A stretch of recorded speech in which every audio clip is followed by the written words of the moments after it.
अस्सलाम वालेकुम। पंजाबी लोक रीत 26 एक छोटे ਜਿਹੇ ਗਾਉਣ बारे गल।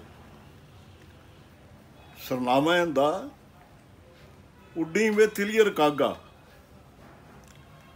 ढोलकी उत्ते गविया जावन वाला एक लम्मा गावन, जिसनूं दो कुड़ियां सवालां जवाबां दे रूप च गाउंदियां ने। कई बार विआह शादी उत्ते दो कुड़ियां जने जनी दा सांग भर के ये गावन गाउंदियां ने। इस गावन दे पहले दो बंद उड्डी वे तिलियर कागा, लम्मी लाई वे उडारी, जा आखी मेरे माही नूं, गोरी क्यों मनो बसारी। जवाब गोरी ये ना असां विसरी, ते ना ही कदे वसारी, नी गोरीए हरदम लगनी है प्यारी। इस गावन का हेठला बंद बड़ा प्रसिद्ध है, यानी मशहूर है।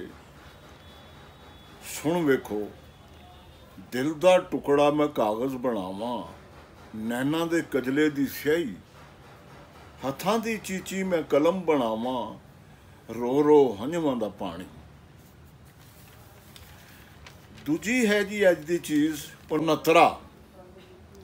1869 संमत बिक्रमी साल का एक भयानक काल है कहत, जिंदे च रोटी टुकर की थोड़ों पै जाती। काल दे बड़े मैने ने साडे, वेला भी है, मौत भी है, समा और कल भी है, जड़ी साड़ियां बारां दे विच और साडे टोलियां दे विच नारद दे घर वाली बन के आखदी है, जड़ी नारद दे पिछे पैंदी है और उन्होंने कहती है कि लिया मेरे खाण लई इंसानी मिज, इंसानी गोश्त दी और लहू लिया के दे मैनू। सो वो भी काल ते भयानक काल, जिस दी याद होण तिकर लोकां दे दिलां उत्ते उकरी हुई है।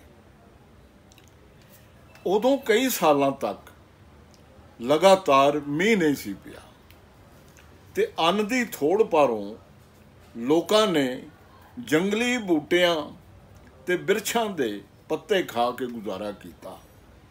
उन्नी दिनी कई भयानक बीमारियां भी फैलियां। इसे काल तो 69 का मारिया होया मुहावरा प्रचलित होया। इसका भाव यानी मतलब है लिस्से ते जमतील शख्स तो, लिस्से ते जमतील शख्स नूं जड़ा है वो 69 का मारिया होया आख्या जाता है। लोकी 69 का नाम सरगी वेले लेना नैश मनते हैं अज तक। ख्याल है जे सवेरे सवेरे 69 के अंकड़े जाने हिंदसे दा उचारण किया जावे तो सारा दिन रोटी नसीब नहीं होंदी।